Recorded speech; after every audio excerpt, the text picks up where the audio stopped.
اپنا سب لٹا کر دنیا والوں کو بتا دیا کہ جان لو کربلا یہ ہے کہ جب دین محمد مصطفیٰ پر بات آئے، اقدار و روایات دین پر بات آئے، پھر اپنا سب کچھ لٹا دیا جائے، دین محمد کو بچا لیا جائے، دین محمد کو بچا لیا جائے۔ یہی وہ فکر تھی جس کی ترجمانی کرتے ہوئے حضور خواجہ خواجگان عطائے رسول ہند الولی فرما گئے، شاہ است حسین، بادشاہ است حسین، دین است حسین، دین پناہ است حسین، سرداد نداد دست در دست یزید، حقا کے بنا الہ الہ است حسین۔ سامعین محتشم، وہ امام عالی مقام جنہوں نے بقائے دین کے لیے اپنا سب لٹا دیا تھا، وہ یہ فکر ہم میں منتقل کرنا چاہتے تھے کہ اے میرے محبوب رسول کی امت، میرے آقا نعمت کی امت، میرے بابا کی امت، میرے رسول کی امت، تم پر لازم یہ ہے دین کے معیارات و معاملات پر کبھی کمپرومائز، اف اینڈ بٹ اور سمجھوتا نہیں کرنا، دین پر کبھی بھی سمجھوتا، جب دین کی بات آئے اپنا آپ لٹا دینا ہے، اور دین کو اور حسین کی فکر کا مقصد وہ صرف نماز، روزہ، حج، زکوٰۃ، اقدار و روایات دین کا پاس نہیں تھا، وہ دراصل محض نماز کی بات نہیں تھی، وہ دراصل نظام کی بات تھی۔ وہ کس کی بات تھی؟ نظام کی بات تھی کہ لوگوں وہ نماز جو ایک منظم نظام عطا کرتی ہے اسے ایسے اختیار کرو جیسے کربلا میں حسین نے عصر کی نماز ادا کی تھی، جیسے حسین نے کربلا کے ریگزار میں عصر کی نماز ادا کی تھی۔ یہ ساری فکر سمجھانے کے بعد امام عالی مقام نے اپنا سب کچھ لٹا دیا تھا، دین محمد بچا دیا تھا، لیکن سوال یہ ہے گوجرا کی سرزمین کے واسیوں، مرد و خواتین، مجھے بتائیں کیا میں نے اور آپ نے اہل بیت اطہار کے ساتھ وفا کے درس کو استوار کیا ہے، عقیدتوں کو قائم کیا ہے، محبتوں کو مربوط کیا ہے؟ نہیں۔ آئیں منہاج القرآن کی اس حقیقی فکر پر اپنی بات کا اختتام کرتا ہوں جو رسول کریم امت کو تعلیم کر گئے، ادبوا اولادکم علی ثلاث خصال، اپنی اولادوں کو 3 چیزیں سکھاؤ، حب نبیکم، میری محبت، وحب اہل بیتی، میری اہل بیت کی محبت، وقراءۃ القرآن، اور قرآن کے پڑھنے کی، سمجھنے کی، ذوق اور شوق کی محبت۔ تو سامعین محتشم، یہ تینوں جس میدان میں جمع تھی اسے کربلا کہتے ہیں کہ حسین اپنے نانا کی محبت پر اپنی محبتیں قربان کرنے کے بعد ایک وقت آتا ہے قرآن کی بقا احیاء کے لیے نماز میں سر کٹا کر نو کے نیزہ پر قرآن سجا کر دنیا کو فکر منتقل کر جاتے ہیں۔ آئیں اسی فکر کو سمجھتے ہوئے منہاج القرآن کے وسیع پیغام سے خود کو وابستہ کرتے ہیں، منسلک کرتے ہیں اور مربوط، مضبوط، مستحکم کرتے ہیں کہ وہ فکر کیا ہے اس دور پرفتن میں۔ آئیں رسول کریم کے حکم پر قرآن کے ساتھ اور آل بیت محمد مصطفیٰ کے ساتھ اپنے دامن کو مربوط کر کے رسول خدا کی محبت تک سفر کا آغاز کرتے ہیں۔ اللہ ہمیں عمل کی توفیق عطا فرمائے۔ خانواد اہل بیت لازوال قربانیوں کو سمجھنے کی توفیق عطا فرمائے۔ ابھی ساتھ ساتھ لنگر تقسیم ہوگا، جتنے احباب یہاں بیٹھے ہیں انہوں نے ضبط کے ساتھ بیٹھے رہنا ہے، خاموشی کے ساتھ بیٹھے رہنا ہے اور ترتیب نظم کی توڑنی، اس لیے آپ بیٹھے رہیں۔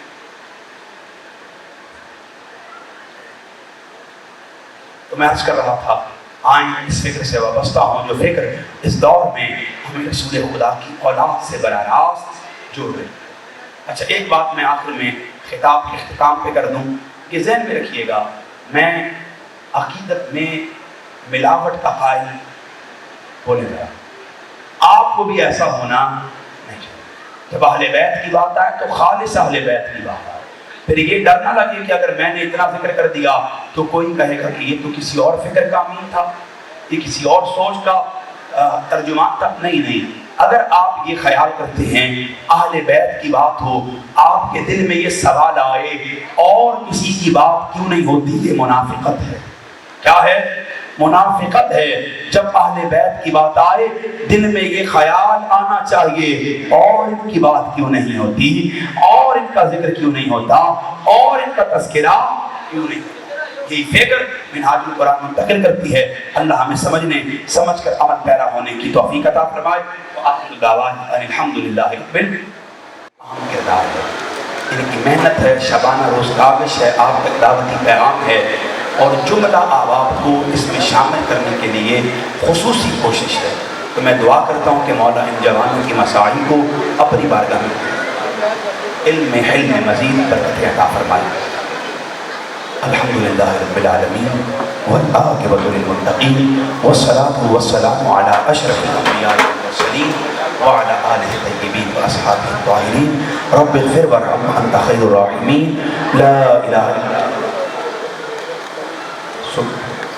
الہ الا انت سبحانک انی کنت من الظالمین۔ باری تعالیٰ عوام محبت دور نزدیک سے آئے، ان کا آنا بیٹھنا سن کر عمل کا ارادہ کرنا اپنی بارگاہ میں قبول فرما۔ قدم در قدم خیرات برکات صدقات عطا فرما۔ ان کی مشکلات کو، تکالیف کو، مسائل کو اپنی بارگاہ میں قبول فرما۔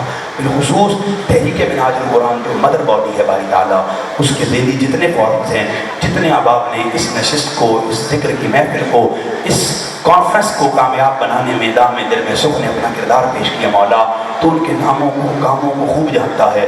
ان کی توفیقات میں اضافہ فرما، ان کی کوششوں کو اپنی بارگاہ میں قبول فرما، علم میں، حلم میں، عمل میں مزید توفیقات میں برکت فرما۔ تیری بارگاہ میں التجا کرتے مولا، یہ فرما مائیں بہنیں تشریف لائیں، ان کی فتحوں کی حفاظت فرما، انہیں سیدہ زینب کی سیرت کا امین بنا، انہیں بطول پاک سیدہ فاطمہ الزہرا سلام اللہ علیہا کے نقش قدم پر چلنے کی توفیق عطا فرما۔ جتنے بزرگ و جوان بیٹھے ہیں مولا، انہیں امام عالی مقام کی سیرت کو اپنے لیے نمونہ کمال بنانے کی توفیق عطا فرما، راہ قدم نقوش کے تلاش کرنے کی توفیق عطا فرما۔